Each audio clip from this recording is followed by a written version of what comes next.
আজকে জানো তো সকাল সকাল উঠে সমস্ত কাজ আমি করে নিয়েছি।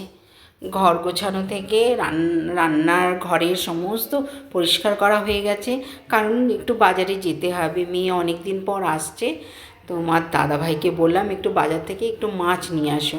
মেয়ে বলেছে মা বাইরে কদিন খুব মাছ খাইনি, ডিম আর মাংস খেয়েছি, আমাকে আর মাংস খাওয়াবে না, তোমরা পারলে একটু মাছ নিয়ে এসো। তাই ঘরে সেরকম খুব একটা মাছ টাছ নেই ফ্রিজে, সেই কারণে একটু মাছ আনতে যাব। এদিকে বেলা করে গেলে না মাছটা পাওয়া যায় না। তোমাদের দাদাভাইকে বললাম, দাদাভাই বললো না আমার অফিসের প্রচুর কাজ আছে, আজকে একটু তাড়াতাড়ি বেরোতে হবে, বাজারে গেলে আমার অফিসে যেতে দেরি হয়ে যাবে।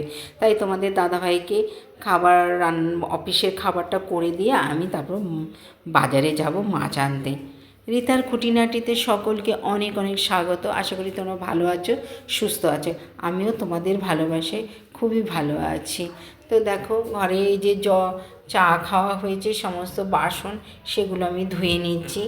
রান্নাবান্না হয়ে গেছে, আবার একটু পরে রান্না করব, যেহেতু মেয়ে আসবে মাছ নিয়ে এসে মাছ রান্না করব। তাই বাড়িতে একজন এসছেন, তোমাদের দাদাভাইয়ের এক বন্ধু এসছে, বললো একটু তোমাদের দাদাভাই বললো একটু চা করে দিতে। আমরা সকালে চা খেয়ে নিয়েছি, উনি এসছেন, ওনাকে একটু চা না দিলে হয়, সেই কারণে এখন দুপুরবেলা চা দিচ্ছি। বললাম ভাত খেতে, বললো না ভাত খাবো না, আমাকে একটু লিকার চা করে দাও। তা আমি লিকার চা করে দিলাম।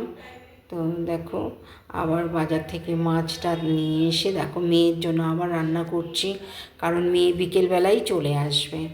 তো বিকেলবেলা আসলে ওকে ওর সঙ্গে একটু গল্প করতে হয়, নালে না শুনলে চিৎকার করতে বলে বাড়িতে থাকি না সারা সপ্তাহ, তোমাদের যখন একটু কথা শুনতে বলি তোমরা একটু শুনতে চাও না, সবসময় ব্যস্ত থাকো।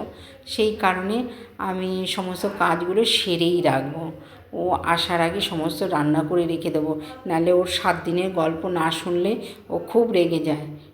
প্রত্যেক দিনের গল্প আমাকে শুনতে হবে।